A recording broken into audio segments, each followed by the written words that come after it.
I'm doing one thing really stupidly that I should stop doing.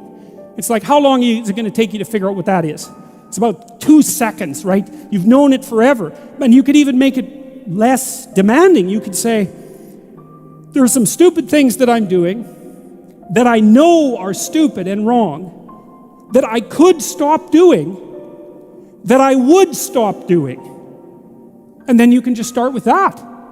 And you can just do that. And maybe it's just a little thing, although it's not, because it's a step forward on the proper voyage. It's not a small thing. And you think, well, what would happen?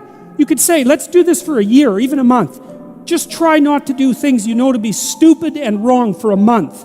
And that means not to say things you know to be stupid and wrong as well. Maybe that's the most important thing. Just do it as an experiment.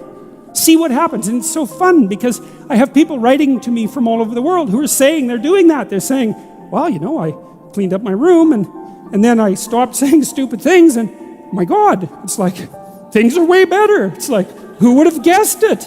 And so it's low-hanging fruit, man. Because that's the other thing. If there's a lot of things wrong with you, then it's really easy to start fixing it, You got there's so much territory that you can inhabit.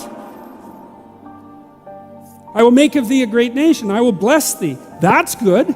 I mean, the whole nation thing, that's positive, but to have God on your side, that's, you might want that when things get rough. That would be good. And make thy name great, and thou shalt be a blessing. Wonderful. That's a good deal. And I will bless them that bless thee. That's good too. And curse him that curseth thee. And in thee shall all families of the earth be blessed. That's something. That's something. Wouldn't it be something if you could wake up and your day was composed in part of people thanking you for all the good things you've done in the world? Wouldn't that be good? It's not impossible for that to happen. So Abram departed. Yes, as the Lord had spoken unto him. And Lot went with him. And Abram was 75 years when he departed out of Haran. That's old. Now Abraham lives a long time, but this is also part of the story. So he has a wife who can't have children. He has nothing. Obviously, he's been hanging around Dad's shack for a little too long, given that he's 75, right? It's time to get a fire lit underneath him a bit. And so he's not got much going for him, but he still decides to move forward. And I've seen this too, like if you don't have your destiny in hand by your time you're 30, it's rough.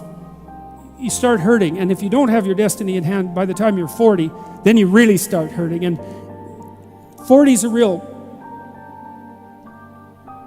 fork in the road. The fork in the road, that's always where you meet the devil, by the way. And that's because every time you have to make a decision, the possibility of evil beckons. That's why that is. I had a friend, I've told you a little about him, and he killed himself just after 40. He had a book published with a very small press. He was quite a good writer, but he could not get himself together, and it hit him too hard at 40. And I'm not saying that it's hopeless at 40. I'm not saying that. And I'm not saying that partly because of these verses, but also partly because of what I've seen in my clinical practice. I've had people come to me who have had very chaotic and ill-spent lives, let's say, who were in that neighborhood of age. And it's true for people who are older as well, who then decided to make a real effort and to try to make where they were better, instead of being bitter about where they weren't, because that's the bitterness that really does you in.